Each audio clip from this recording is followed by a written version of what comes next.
Bonjour, comment ça va et comment va la santé?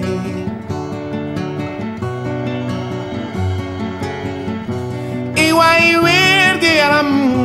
nelen werle. Bonjour, comment ça va et comment va la santé?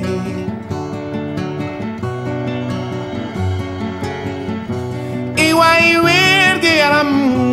nelen werle. Iwai wergi yaram chiwai werle. Changay tale payeku. Bonjour, comment ça va et comment va la santé?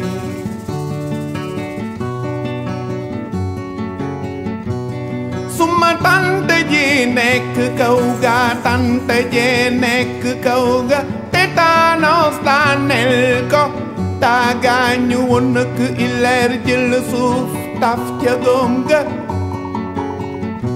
Mieux vaut prévenir qu'essayer de guérir. Bonjour, comment ça va et comment va la santé? Salaamaaleykum maa ngi nuyu suñu mbokk internet yi nuyu suñu mbokk waa Ouakam man la Ndéné Loum médecin de garde au centre de santé Aneth Mbaye Darnové. Donc ñu ngi fi tey pour journée bi nga xam ne waa centre bi dañ ko organiser woon concernant le dépistage du diabète mooy pour xool nit ñi ndax am nañ diabète wala amuñ ko. Bon diabète moom liñ ci mën a wax xam naa dina bari torop mais pour résumer ko rek diabète mooy dafa nekk feebar boo xam ne mooy taux de sucre bu élevé dans le sang parce que ñëpp xam nañ ne taux de sucre bu normal mooy entre 0,7 à 1,10 moom mooy li ñuy wax taux de sucre bu normal.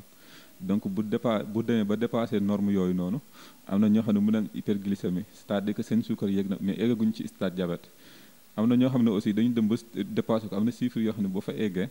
moom la ñu mën a naan nit ki dafa am diabète. Donc loolu moo tax importance su dépistage bi parce que ñu bëri dañ koy am affaire bi nekk ci moom ay at wala ay weer di yéeg mais ñoom duñ ko xam parce que du manifester ci benn signe moom moo waraloon importance su dépistage bi.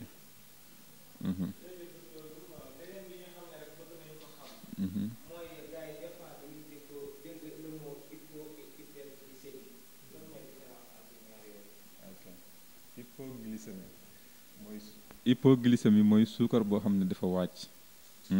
comme man ni ma la ko waxee léegi mooy norme yi mooy 0,7 à 1,10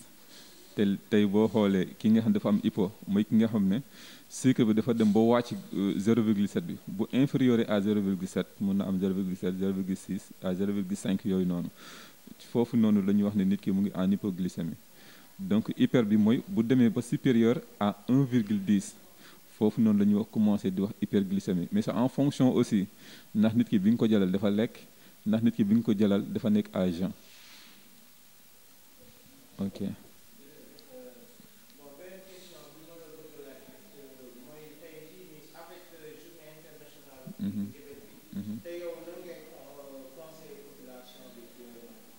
Ok.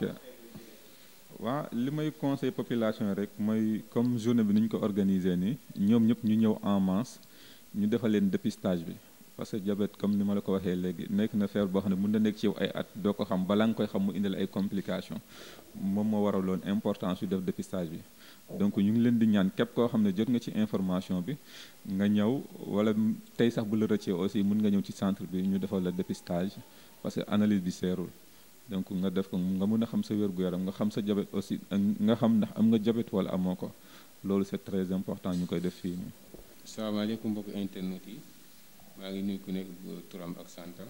bon man la docteur Labou di nom Bac Labou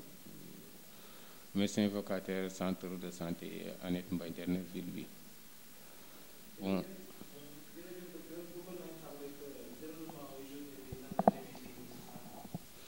Bon duñ ci mën a wax bon alhamdulilah déroulement journée bi ça s'est bien passé information bi jàll na population bi aussi wuy si nañu bon actuellement ñu ngi ci consultation yi gis nañu aussi journée bi jaar na yoon parce que nit yi wuñ leen ñu aussi li ñu doon séntu ci journée bi aussi am nañ ko presque. Donc, est-ce que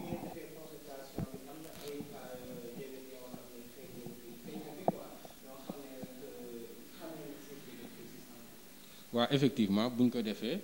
comme journée dépistage la bon diabète aussi xam nga définition bi aussi ni mu demee du question nit bi aussi da nga ko gis benn yoon rek wax ne dafa am diabète maintenant am na ñu ci yoo xam ne aussi gis nañ ko ba njort nañ ci moom am nañu diabète maintenant il faut que ñu defal leen bilan suivi bi ñu def ko ñu mun a confirmer diabète bi am na ñeneen ñoo xam ne avec leur taux de sucre bi moom ça ñu permettre aussi ñu confirmer diabète bi directement waaw loolu lañ ci gisagum pour le moment.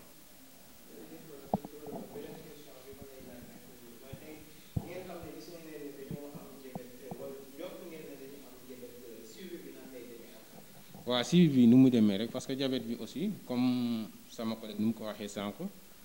suukar bi su yeggee il faut nga defee confirmation dans une semaine parce que diabète bi définition bi noonu la demee sa suukar bi su yeggee même si su jëlee limite yoo xam ne suspecté na kii am na diabète il faut nga confirmer ko dans une semaine mu defaat comment dire taux de suukar bi mu defaat test bi ba xam ne diabète la wala leneen. parce que am na des hyperglycémies des faux hyperglycémies yoo xam ne mun na ñàkk a nekk diabète te nit bi aussi suukaram bi dafa yegg loolu moo tax nag suivi bi ni mu demee il faut que nit bi nga bindalaat ko bilan dans une semaine mu ñëwaat ci centre bi confirmer ko ñoo xam diabète la wala déet vu que am nañu fi un médecin yoo xam ne mooy spécialiste diabète bi dañ ko orienté ci moom après mu def suivi bi ak diabète bi lu mu laaj lépp après mu continuer ko avec le traitement su nekkee ne garab yi dañ ko may aussi mu mun a bénéficier ci garab yooyu. beneen dernière question bi ma lay laaj ñu bëri dañu jël ci diabète def ko benn feebar bu nga xam ne daanaka feebar bu sévère la mais dañu ko def seen feebar boo xam ne da leen bu ñu xamee dañu am diabète da leen di jàpp ba ngay gis ñeen ñoo xam ne koy xalaat ba jeex ak affaire yooyu noonu looy sensibiliser nit ñi si loolu. waaw ci loolu aussi effectivement noonu la demee parce que diabète aussi bon feebar la boo xam ne am na ci forme yoo xam ne soo ko amee c'est à vie soo ko amee sa dund bi yëpp tu es obligé garab yi da nga koy jël du coup diabète dafa nekk feebar boo xam ne aussi il y a la manière d'annoncer le diagnostic au malade même am na malade yoo xam ne dañ ko mën nañ ko tester te xam ne dafa am diabète mais da ko informer directement mais il y a une manière yoo xam ne moom nga koy sensibiliser di def le diagnostic di def l'information du diagnostic annonce au diagnostic loolu bon très souvent soo ko gisee ci malade bi tu serais obligé dañ koy référer koo xam ne mooy yor diabète ci centre bi kooku commencé di ko informer ba mu accepter son statut maintenant comme ni nga ko waxee diabète dafa nekk feebar boo xam ne dafa xaw a compliqué maintenant su nekkee ci yow am na organes yu bari yoo xam ne mën na yàq ci yow loolu moo tax diabète nekk na feebar boo xam ne bon métti na quoi ku ko am aussi métti na ci moom parce que risques yi médiation bi ni mu jaadee rek xam nga ne diabète du feebar bu yomb quoi. waaw salaamaaleykum man la Badiane Ngoné Sarr présidente des acteurs communautaires de Ouakam ñu ñëwaat fii tey ci journée internationale du diabète bi nga xam ne CDS bi ak partenaires ak acteurs communautaires yi ñoo ko organisé fii ci centre de santé bi soo ba tey ñu ngi accueillir population Ouakam ak dëkk yi ñu wër di dépister macha allah ñu fi ñëw dépister nañ leen. ñi nga xam ne dañoo négatif gën nañ leen jàngatal nan la ñu mën a def ba garder seen statut boobu ñi nga xam ne dañoo positif soog koo xam tey waxtaan nañoo ak ñoom ba wax leen nan la ñu mën a def ba dund ak jàngoro bi te du leen sonal ñi nga xam ne xamoon nañ seen feebar mais yàlla def na toppuñu woon benn traitement wala amuñu woon benn dossier fenn ñëw nañ fii dinañ leen defaral dossier dinañ leen defar suivi incha allah. képp koo xam ne ñëw nga fi duñ la bàyyi nga dem noonu rek ñi ci soxla garab jox nañ leen garab ñi ci soxla accompagnement dinañ leen accompagner ba nga xam ne feebar bi bu soobee yàlla waxuñu dinañ fi jóg te li ñu bëgg sax mooy mu jóg fi li ñu bëgg mooy mu jóg fi nu mu fiy jógee mooy ñu liggéey ci prévention bi yee nit ñi ñu xool alimentation bi lekkin gi ñuy lekk bu jógee ci loolu di def sport moytu cigarette moytu naan moytu lii nga xam ne mooy toog benn place maanaam bañ a yëngu bu ñu jógee ci loolu ñi nga xam ne dañoo feebar ñu ne nañ leen gunge joxe nañ fi ay garab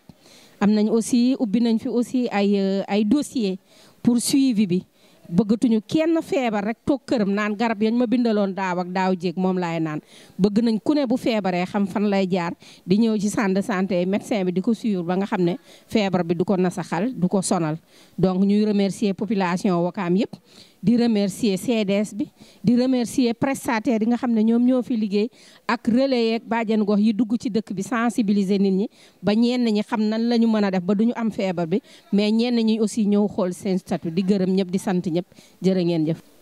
bés bi li ma ko gisee bon njëriñ lu baax la parce que am na ñoo xamante ne pour ñu def consultation yi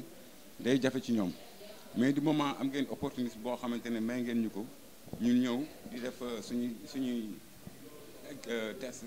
def lépp sans fay kii la boo xamante ne daal lu baax la ci ñun daal ñu ngi koy sant di ko gërëm te di ko rafetlu daal yàlla jàppale leen jàppale ñu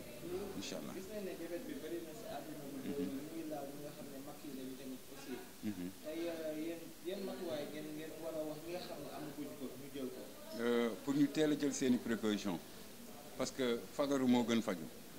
bon loo xamante ne xamoo kañ lay ñëw xamoo ban heure ban instant fan def naa ne daal nga teel ci jóg fagaru ci xool ko saytu sa yaram def naa ne daal mooy li nga xamante ne mooy li gën te ñun ñëpp nañ ci góorgóorlu daal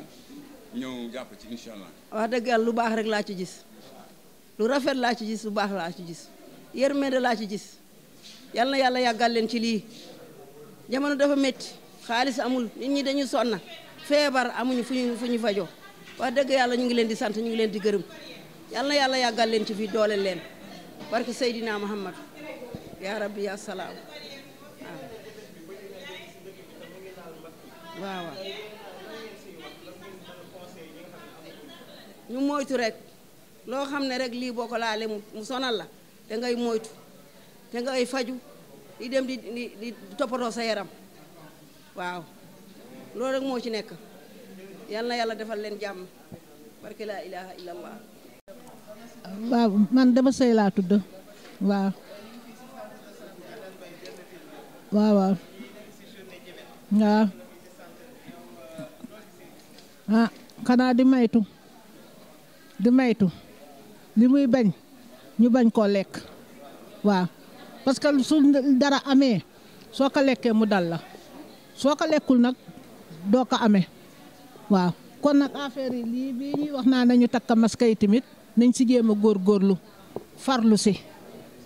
waaw soo légee yàlla man dañu yor suñu njaboot soo légee yàlla defal ñu si jàmm ak salaam ñu mën a mucc waaw kon nag li ma siy wax bariwul doom yal na yàlla dolli jàmm seen liggéey bii ngeen di liggéey yal na leen si yàlla may ndam si barke yonent ba yal na yàlla defar yëpp si kàntanu yàlla moo yii yëpp mënoon na leen see bañ a fekk waaye yéen a ngi fekk mag ñi toog ñi ñëw yaama male mu ñëw di ñu woo ñii ñëw di seet suñu yaram yal na yàlla dolli jàmm yal na leen li ngeen di liggéey yal na leen si yàlla may ndam si kàntanu yàlla ak yonent ba jërëjëf jaraaboor. asalaamaaleykum mbokk internet bu centre de santé Hann Mbaye Derneville man maa ngi tudd madame Guèye Ndeye Ngone Seck trésorière générale bu comité développement sanitaire bu centre de santé Hann Mbaye Derneville tey nag li ñu fi tax a dajaloo mooy journée internationale du diabète moo ñu fi dajale ñu ngi nuyu sunu partenaire bi ñu ci appuyé ak personnel bi ak monsieur le maire bi ñu accordé pour ñu daje fi tey di nuyu bàjjenu gox yi aussi di nuyu tamit population bi tamit ñoom ñi ñu uyisee fekk sañu fi ñu ngi nuyu ñëpp di gërëm ñëpp di sant ñëpp. asalaamaaleykum mbokku internet yi tey ñu dellu si waat fii si centre de santé Hann Mbaye Derneville di ñëw si journée mondiale du diabète nga xamante ne moom lañ organisé ànd si ak suñu partenaires yi bàjjenu gox yi aussi di fàttali tamit ne le maire de Ouakam Samba Bathily Diallo ok di ko remercier si appui bi muy appuyé si programme bi.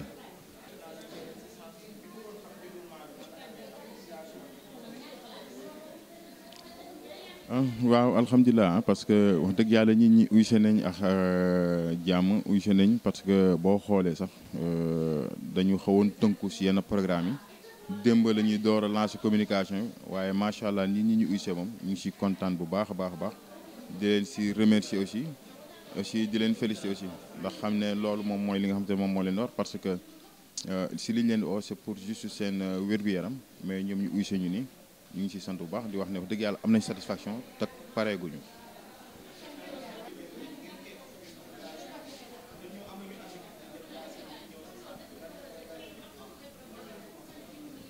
bon xam naa li ma leen conseil mooy xam nga ay genre feebar yu mel ni ko suñu mbokku techniciens yi maanaam les médecins ni ñu koy waxee ay feebar yoo xam te ne c'est des maladies chroniques yoo xamante ne amaana boo ko amee daf lay topp sa giiru dund garab yi ngay jël da nga koy jël sa giiru dund mais nag ay feebar la yoo xam ne boo teelee ñëw ñu dépister ko xool sa yaram ñoom bu fekkente dafa laaj garab bu ñu la war jox ñu garab boo xam ne di nga ko jox bu fekkente ay conseil la nañ la mën a conseil aussi pour que au moins nga mën a stabiliser parce que ay maladie chronique la mais mën nañu dund ak moom te sans que mu bañ ñu sonal ba ñu indi benn loraange mais loolu tamit dafay laaj ñu teel ko dépister ba pare aussi jël ga traitement yi nga xamante ne moom la docteur bi di jox ak conseil yi nga xamante ne moom la lay jox aussi maanaam nga tënku ci dund ak moom. waaw tamit dinañ moom toujours di waxaat mbokku Waka mbokku àdduna yëpp di wax ne centre de santé Hann Mbaye Derneville mu ñu ngi fi toujours ubbi suñuy buntu ubbil ko ñëpp te lépp lu ñu fi def aussi pour ñoom la kon ñu ngi oo ñëpp que ñu ñëw xam ne centre bi seen centre la ñu moomale ko seen bopp loolu rek lañ leen di oowee di leen wax ne wax dëgg yàlla ñu ngi sant bu baax dina wax aussi jàpp bi ñuy jàpp ci centre bi muy dox ñu ngi koy yëg di leen ci jaajëfal bu baax. weer gu yaram nu mu amee solo ci doomi aadama Derneville de doy nañoo